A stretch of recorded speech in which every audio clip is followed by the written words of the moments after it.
এক পীর নাকি আসছিল, এসে বলে গেছে, ভাই আসল পর্দা মনের পর্দা, এর থেকে বাইরের কোনো পর্দা না, লোক দেখানা পর্দারা করে লাভ কি, আসল পর্দা মনের পর্দা।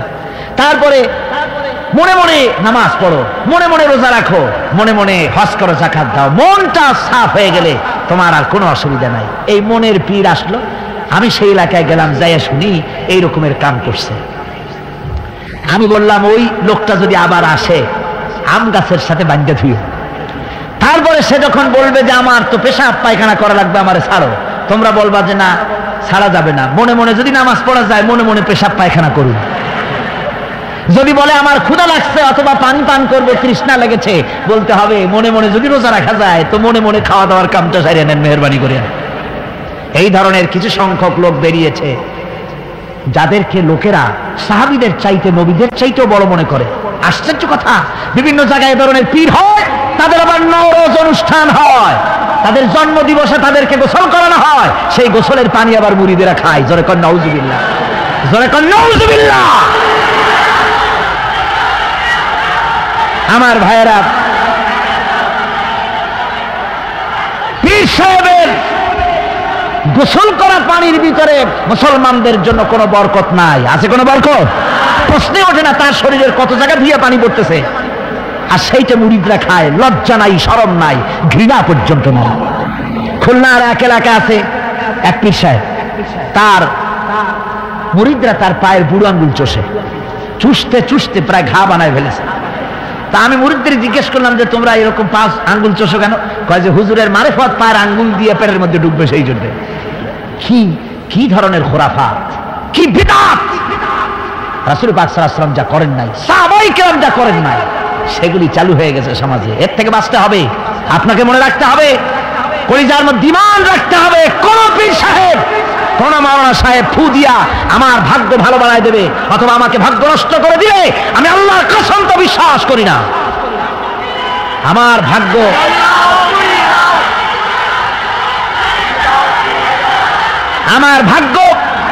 আমার তাকদীর, ভালো বা খারাপ, এ সবটা হতে পারে আল্লাহর পক্ষ থেকে। কার পক্ষ থেকে? জোরে বলেন, কার পক্ষ থেকে? আল্লাহর পক্ষ থেকে হতে পারে। সুতরাং আজকে আমাদের দেশে বহুত নকল পেরিয়ে গেছে। পীর মুরিদি একসময় খুব ভালো ছিল, কিন্তু যে জিনিস যত ভালো তার নকল বেরোয় তত তাড়াতাড়ি।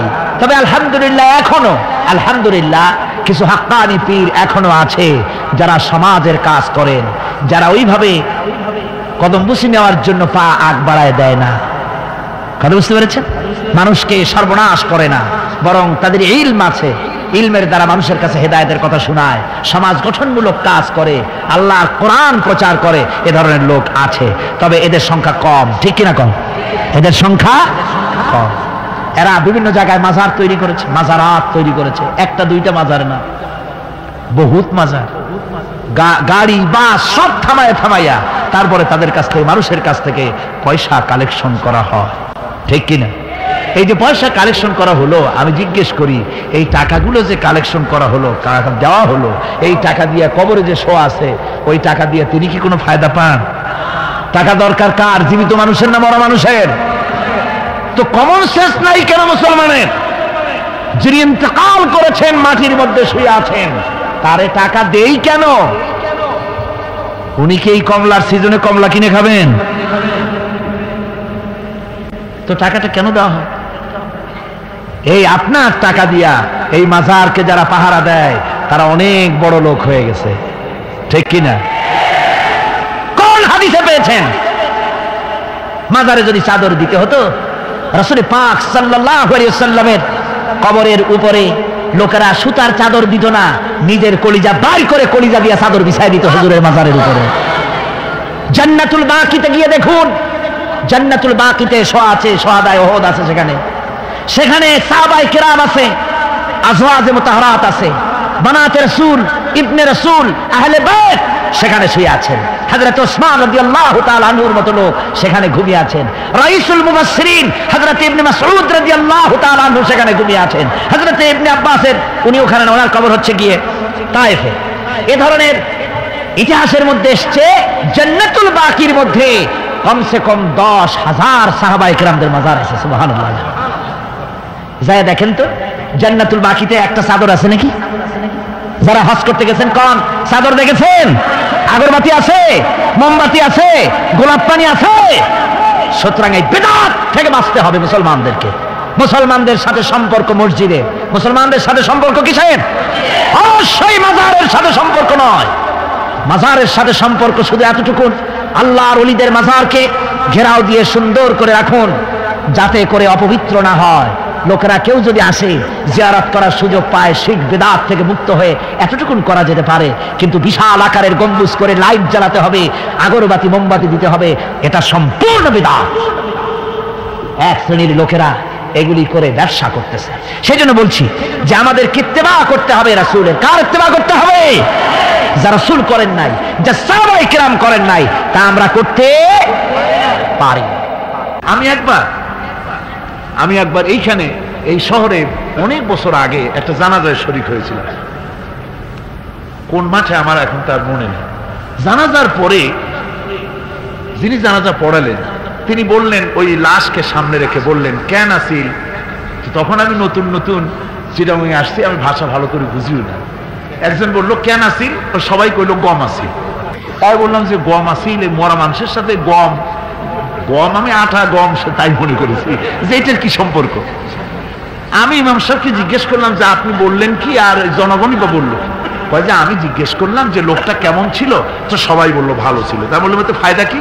ফায়দা এই যে সবাই বললো ভালো, আল্লাহ তারে মাফ করে দিয়া ভালো বলে বেহেশতে পাঠায় দিল। বলে আশ্চর্য কথা, আল্লাহ কি এইরকম নাকি যে একটা সুদখোর ঘুষখোর জেনাকার এ লোক ভালো না খারাপ আমি তা বলতে চাই না, কিন্তু একটা লোক সে কন্ট্রাক্টর ছিল, কন্ট্রাক্টারি করতে গিয়ে রাস্তাঘাট স্কুল কলেজে রড সিমেন্ট জনমের মতো খাইছে। কথা বুঝতে পেরেছেন?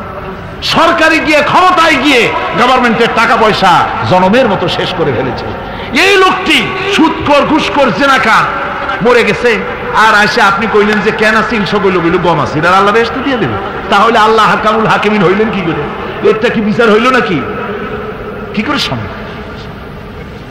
আমার বন্ধুগণ, আমরা যখন মরে যাই, মরার পরে আমাদেরকে কবরের মধ্যে রাখা হয়।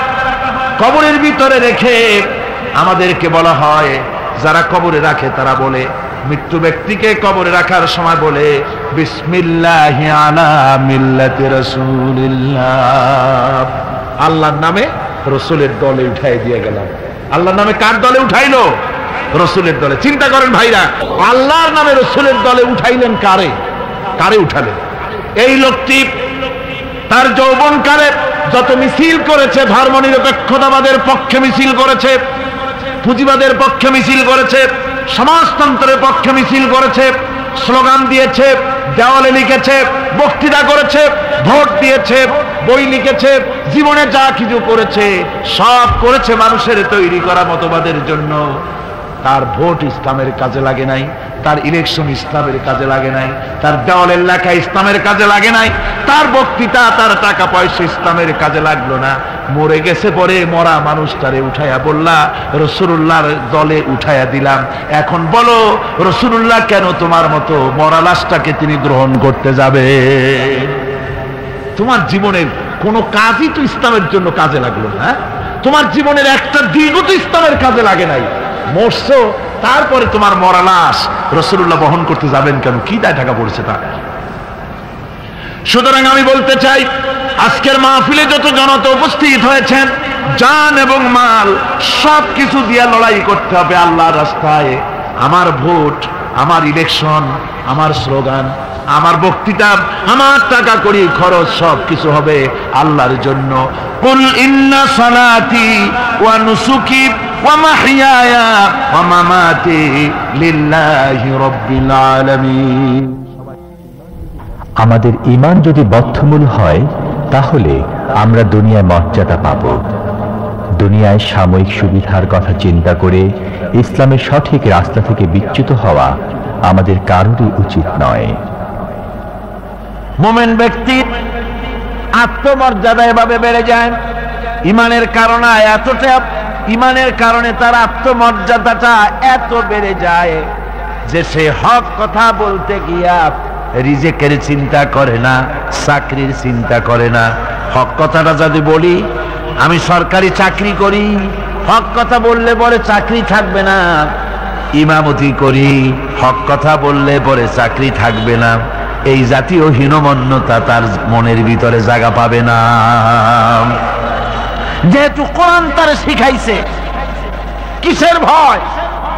রিস্কের চিন্তা করো? রিস্কের চিন্তা করার কোনো দরকার নাই। কোরআন তোমাকে বলে দিয়েছে, ঈমান এনেছো তুমি যার উপরে, ইন্নাল্লাহা হুয়ার রাজ্জাকু যুল কুওয়াতিল মাতিন, নিশ্চিতভাবে আল্লাহই হচ্ছেন মহান রিজেক দাতা। নিরঙ্কুশভাবে রিজেকের চাবিকাঠি তারই হাতে। তা আমার রিজেক যদি আল্লাহর হাতে হয়, এটা যদি বিশ্বাস করি, তাহলে মেম্বরের উপরে দাঁড়িয়ে হক কথাটা বলতে ভয় পাই কেন? চাকরি করি, হক কথাটা বলতে পারি না কেন? সরকারের কাছে আমার রিজেক নয়, সেক্রেটারির কাছে, মুতাওয়াল্লির কাছে আমার রিজেক নয়। আমার খাদ্য কার কাছে? আমার রিজেক কার কাছে? এটা হলো সবচেয়ে বড় ভয়।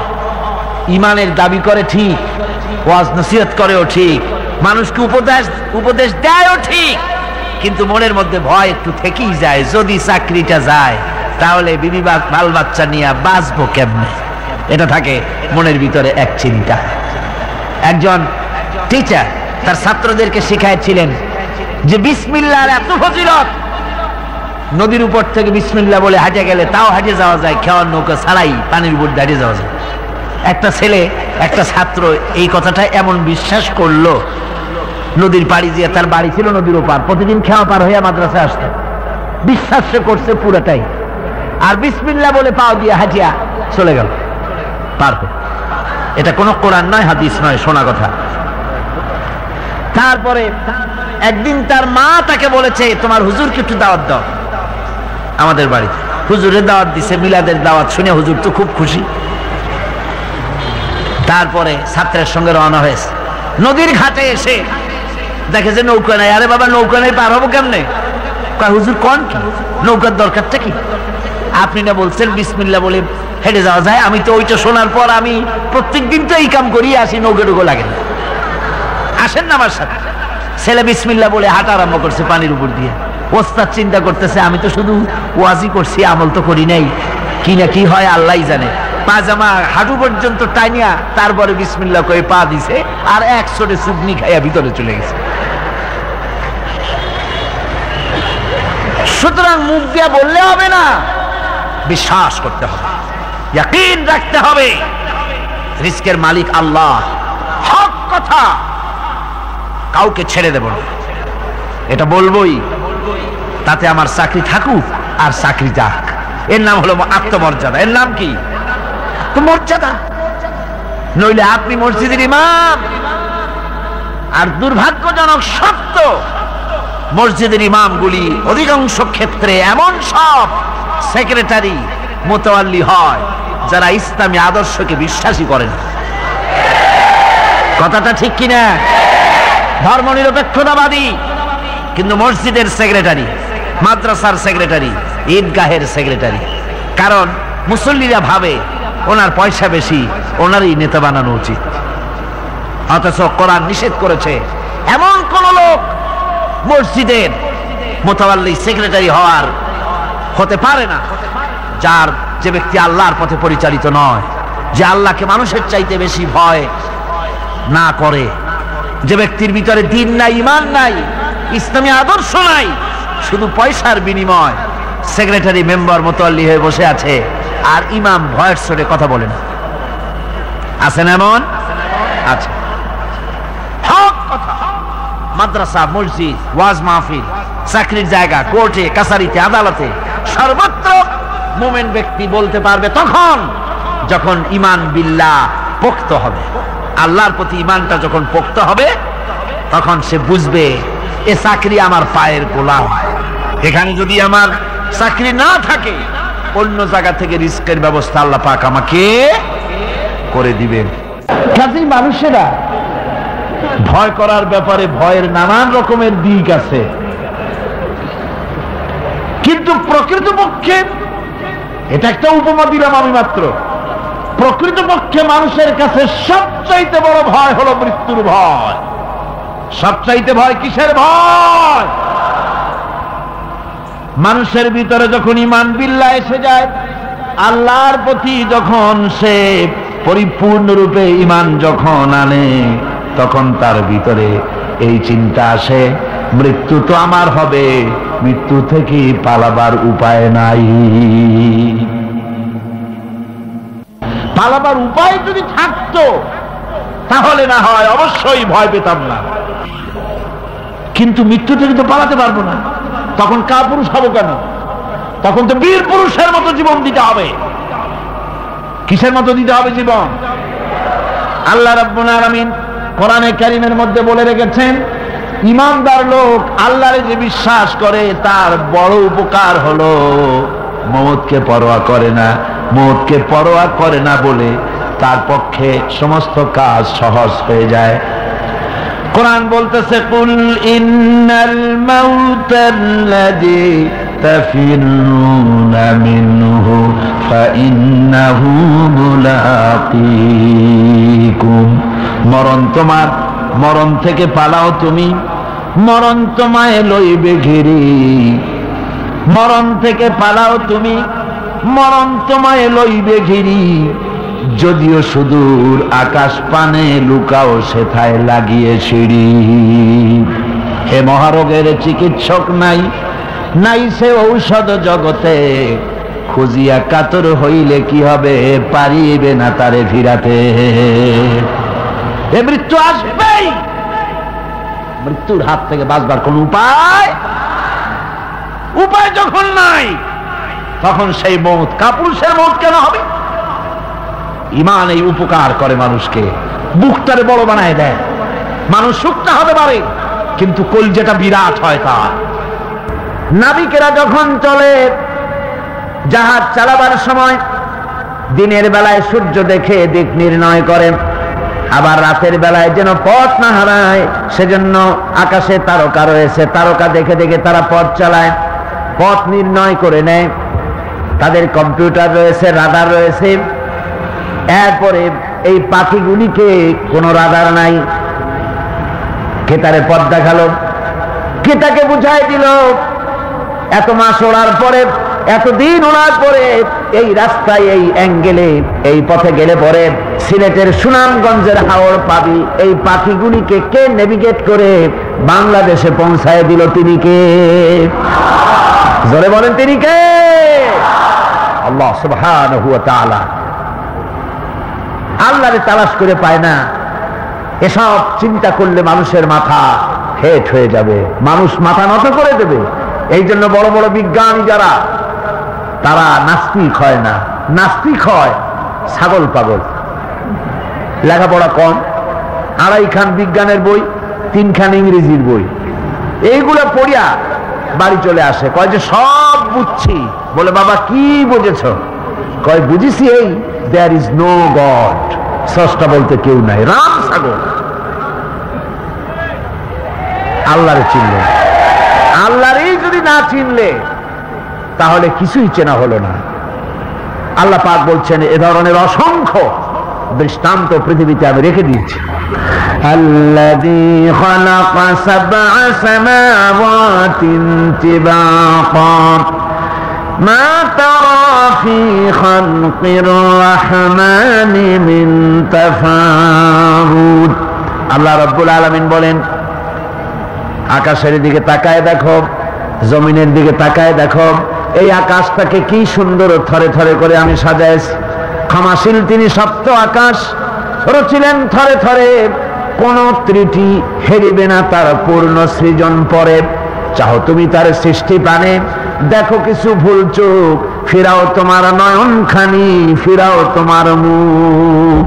আল্লাহ পাক বলছেন, আকাশের দিকে তাকাও, জমিনের দিকে তাকাও, বারবার তাকাও, দেখো আমার সৃষ্টি নৈপুণ্যতার ভেতরে কোন ভুল আছে নাকি, তাকায় দেখো তো। কে বলতেছেন? আল্লাহ পাক। তাকায় দেখো, নিজের শরীরটার দিকে তাকাও, কি সুন্দর করে বানাইছি। এখন তুমি বলো যে এর থেকে আরো সুন্দর কি হইলে হইতো? চোখ দুটো যেখানে আছে, এই চোখ যদি চলে যেত বগলের তলে, ভালো হইতো? কি কর, যেখানে যাইতেন দেখার জন্য হ্যান্ডস আপ করা লাগবে। কেউ যদি আল্লাহর সৃষ্টি নৈপুণ্যতা সম্পর্কে 1 ঘন্টা চিন্তা করে গবেষণা করে, রব্বুল আলামিন তার আমলনামায় 60 বছরের নফল ইবাদতের সওয়াব লিখে দেন। চিন্তা করো, গবেষণা করো, কি সুন্দর করে বানালাম। আমি এই আলোচনা করতে গিয়ে প্রায় ওই দৃষ্টান্তটা মানুষকে শোনাই। একজন বুজুর্গ ব্যক্তি এক বট গাছের তলায় শুয়ে জিকির করতেছিলেন, আল্লাহ তেলাওয়াত করতেছিলেন। হঠাৎ করে তেলাওয়াত করতে গিয়া এই আয়াত পড়লেন, হাল তারা মিন ফুতুর, আমার সৃষ্টি জগতের মধ্যে কোনো ভুল দেখতে পাও? উনি গাছের দিকে তাকায়, কয় আল্লাহ তোমার সৃষ্টির মধ্যে ভুল ধরার উপায় কারণ নাই, কিন্তু একটা জিনিস যখন তুমি বলেছো যে ভুল আছে নাকি, দেখো কোন ত্রুটি আছে নাকি? ত্রুটিও নাই, ভুলও নাই, তবে আমার কাছে একটা জিনিস বেমানান লাগে, সেটা হলো এই, নারকেল গাছ যেমন ফলটাও ওই রকম, তাল গাছ যেমন ফলটাও অত বড়, বেল গাছ যেমন ফলটাও অত বড়, কিন্তু এত বড় বিশাল বট গাছ ফল সব এতটুকু এতটুকু। গাছটা যেমন বড়, ফলটা ওই রকম হয় নাই, তা আমি তো আর ত্রুটির কথা বলতে পারবো না, তুমি আল্লাহ আর আমি গোলাম। কিতাবের মধ্যে এসেছে আল্লাহর ওই বান্দাই চিন্তা করতেছে, হঠাৎ করে বাতাসে ডালে ডালে বাড়ি লেগে আধা পাকা একটা বটের ফল বৃন্তুচ্যুত হয়ে গাছের থেকে ছিটকে পড়ে বুজুর্গের নাকের উপরে ঠাস করে পড়ছে। বুজুর্গ ব্যক্তি বলছে আল্লাহু আকবার, সেজদায় পড়ে গেছে, আমার কথার জবাব পেয়ে গেছি। এই যে গাছের তলায় আমি শোয়া, বটের ফলটা যে পজিশন নিয়ে পড়ছে নাকের উপরে, আমার চিন্তা মতো যেমন গাছ তেমন ফল যদি হইতো, নাকও যাইতো, কল্লাও শেষ হয়ে যাইত। সুতরাং আল্লাহ তুমি যা করছো ওইটাই ঠিক। বন্ধুগণ, আল্লাহ সুবহানাহু ওয়া তাআলা বলছেন আমার সৃষ্টি নৈপুণ্যতার দিকে তাকাও, চিন্তা করো, গবেষণা করো, কি সুন্দর করে আমি সব কিছুকে সৃষ্টি করে। হ্যাঁ, অনেকে শ্রীরমান কুত্তা নাই, কটা হয় বাচ্চা বছরে? 7টা 8টা। অর্থ কোনো জন্ম নিয়ন্ত্রণের বালাই নাই, জন্মের হওয়া হয়। এই যে কুত্তা এত হওয়া হইল, সব কুত্তা যদি বাঁচত, আপনারা রাস্তায় হাঁটতে পারতেন? হাঁটতে পারতেন? কুত্তার যারা হাঁটতে পারতেন না, যেহেতু ওটা হারাম, জন্মের হওয়া হইল, অত কোনো বরকত নেই। আর গরু হলো হালাল। গাভী বাছুর দেয় কয়টা? কয়টা? মাত্র একটা বছরে। আর তারপরে মুসলমানেরা কুয়াতুল মুসলিমিন, জন্মের খাওয়া খায় এই গরু। এরপরে গরুর অভাব আছে, যেহেতু ওটা হালাল, এতে বরকত হয়।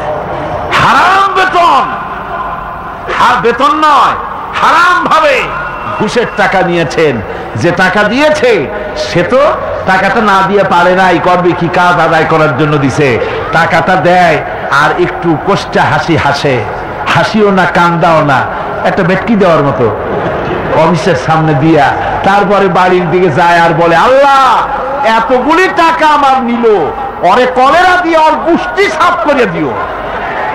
এই বদদোয়া করে, এই বদদোয়া করে। তাই ঘুষখোর অফিসারদের কামাই রুজিতে বরকত নাই। কথা ঠিক কিরকম? ঘুষ ছাড়ো, ঘুষ হারাম, পায়খানার মতো হারাম। ঘুষ হারাম, সুদ হারাম। সুতরাং আল্লাহর ভয় করে। ওলামা হাজারাত, আপনারা হচ্ছেন দ্বীনের আমানত আপনাদের কাছে। আলহামদুলিল্লাহ, এই মাহফিলে আমি যদি হাত উঁচু করতে বলি, কয়েক হাজার আলেম ওস্তাদ এখানে আছে। এমনকি মাহফিলের ভিতরে মঞ্চে জায়গা দেওয়া তো সম্ভব না। আমারে যারা পড়াইতে পারে, আমি যাদের জুতা বহন করার যোগ্যতা রাখি না, এরকম বড় বড় আলেম এই মাহফিলের মধ্যে বসা আছে। কোন সুবহানাল্লাহ, যারা কোন আলহামদুলিল্লাহ। আমি ওলামাদের খেদমতে আরজ করব, আসুন আমরা এক হই, ন্যাক হই, ঐক্যবদ্ধ ভাবে গোটা জাতিকে সহি রাহনুমাই দেওয়ার তৌফিক আল্লাহ যেন আমাদের দেন। জোরে কোন আমিন। ওলামাদের মধ্যে গালাগালি দেওয়া, ফতোয়াবাজি করা, এগুলি বন্ধ করে দিতে হবে। এগুলো আগের থেকে অনেক কমছে, ঠিক কিনা? কম কমছে কিনা? আলহামদুলিল্লাহ, অনেক কমেছে। আগে তো খালি কইতো কাফের, ও কাফের, সে কাফের, ওর যে কাফের মনে না করে সেও কাফের। ওই কাফের মরলে বলে কবরে যে ঘাস হয় সেই ঘাস যে গরুতে খায় সে গরুও কাফের। আবার সিলেটে আছে দললিন আর জল্লিন নিয়ে ঝগড়া, হায় রে কপাল, এমন ঝগড়া দললিন আর জল্লিন। কোন কিয়ামতে কি আল্লাহ জিজ্ঞেস করবে যে তুমি দললিন না জল্লিন? কোন জিজ্ঞেস করবে নাকি? একজন পীর সাহেব মার খাইলেন, জম্মের মার খাইলেন, উনি দললিনের পক্ষে, জল্লিন ওলারা পিটাইছে। তারপরে পীর মার খাইলে মুরিদদের অবস্থা কি হয় তা তো বোঝে। পরের দিন হাত বাড়ছিল, মারামারি লাগে গেল। এ বলে তুমি কি কয়? আমি দললিন। আমি তো দললিন। পিঠের উপরে দিল বসায় হাত বাড়ের মার। লোকেরা কয় ভাই তুমি আমার ধামাটা ধরো, আমার কিনটা দিয়ে আসে। একটা শুকনা শাকনা ছেলে, সে বলতেছে আল্লাহ আমি যেন কেউ, আমি গরিব মানুষ, শুকনা মানুষ, আমি যেন কোন দলের সামনে পড়ি না, আমার একটু বাড়ি তুমি পুষাই দাও। এই বলে মারামারি সারা বাজারে মায়, দোকানের গলি দিয়ে আসতে বাইর হয়েছে যেন কেউ না দেখে। কিন্তু কপাল খারাপ, দুই দিক দিয়ে দুইজন আছে, দুই হাত ধরছে। একজনে বলে এই বেটা কি বল, আমি কিন্তু দললিন, তুই কি? ওই হাত যে ধরছে সে কয় আমি কিন্তু জল্লিন, সাবধান হয়ে কথা বলবি, তুই কি? যুবক ছেলে কয় ভাই আল্লাহর কসম আমি মোটে নামাজই পড়ি না।